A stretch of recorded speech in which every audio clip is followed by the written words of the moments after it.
जगण्यासाठी दररोज मरण यातना भोगणं म्हणजे काय असतं हे तुम्हाला हा व्हिडिओ पाहून कळेल।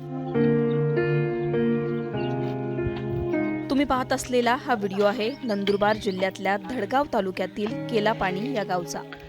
जगण्यासाठी इथल्या लोकांना करावा लागणारा संघर्ष तुम्हाला 50 ते 60 वर्ष पुन्हा मागे घेऊन जाईल।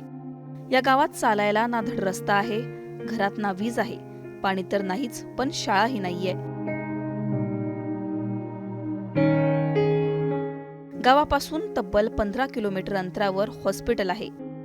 गावात रस्ता नसल्यानं 4 ते 5 तास पायी चालत जंगलातून जीवघेणा प्रवास करावा लागतो। याच जीवघेण्या प्रवासाचा हा व्हिडिओ पहा।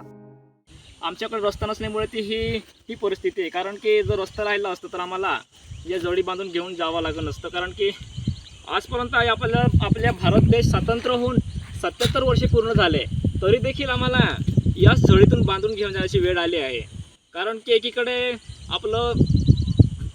आपलं भारत देश असं डिजिटल इंडियामध्ये जातो आहे की कुठेतरी चंद्रावर जात आहे, एकीकडे चंद्रावर जाऊ राहिले, पण अजून आमचं तर इकडेच ते बांबूशी जळीतूनच वाहतूक चालू आहे। पोटात दुखत असल्यानं 4 ते 5 दिवसांपासून अंथरुणाला खिळलेल्या या महिलेला हे तरुण बांबूची झोळी तयार करून रुग्णालयात नेतायत।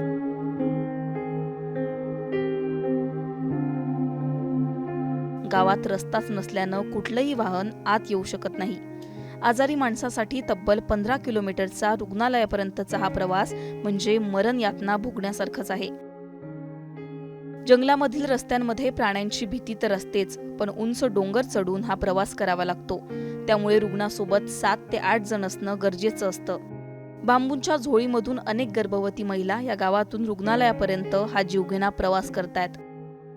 25 जानेवारी 2024 ला या गावच्या रस्त्याचं भूमिपूजन तत्कालीन आमदार केसी पाडवी यांनी केलं होतं। त्यानंतर या गावात ना कुठला नेता फिरकला ना अधिकारी। जगण्यासाठी दररोज कुडत असलेल्या या गावातील माणसांच्या वेदना सरकारला आता तरी ऐकू येतात का हे पाहणं आता महत्त्वाचं असणार आहे।